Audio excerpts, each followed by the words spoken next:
Les examens de fin d'année à l'enseignement technique interviendront dans un proche avenir. Les apprenants, ceux qui les concernent, se préparent selon les dispositions énumérées par le département. Les dates de ces échéances sont rappelées par Jacqueline Konko, la directrice départementale de l'enseignement technique de Pointe-Noire.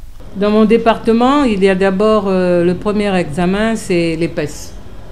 Les épreuves d'EPES vont se dérouler le 9 mai 2017. Après, nous avons les épreuves pratiques qui vont se dérouler le 16 mai 2017. Et ensuite, nous aurons encore des épreuves écrites du premier groupe, donc le bac, c'est le 6 juin 2017. Et ensuite, nous avons le BET. Le BET, l'EPES, c'est à partir du 9 mai 2017. Vous voyez que ça se...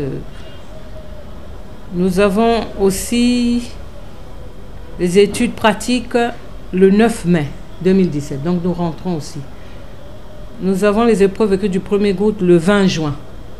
Ça, c'est le BET. Et nous avons aussi le BEP. Le BEP, le 9 mai 2017, il y a l'EPES. Et le 20 juin, nous avons les épreuves écrites du premier groupe. Le BT des techniciens, l'EPES, c'est le 9 mai 2017. Épreuve écrite du premier groupe, c'est le 20 juin. Évidemment, il y a les épreuves du deuxième groupe, mais c'est après la publication qu'on saura exactement c'est quand que ça va se dérouler. Le 20 juin, nous avons le CAP, le BT et le BET. Elle a aussi évoqué les manquements inhérents au bon déroulement de ces examens, notamment... Bon, nous avons un petit problème. Les écoles publiques, vous savez que l'école elle est gratuite et que tout document que nous délivrons là-bas est gratuit. Alors, ceux qui sont au public, ceux-là, ils ont des cartes. Mais la difficulté, c'est ceux qui sont candidats libres.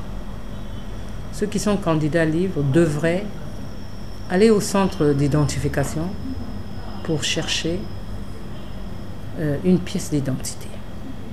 Parce qu'à l'EPES, cette année, l'année dernière, j'ai distribué des cartes gratuitement, mais cette année, je n'ai pas pu le faire. Et ça va quand même poser quelques petits problèmes. Et donc, les enfants devraient se rendre au centre d'identification pour se munir de leur pièce d'identité, pour pouvoir passer les épreuves pratiques d'EPES. Les examens d'État dans les différentes filières de l'enseignement technique permettront aux élèves les plus méritants de faire montre de pragmatisme dans les enseignements reçus, afin de ne pas se faire surprendre pendant le déroulement du bac technique de l'année scolaire en cours. S'il vous plaît.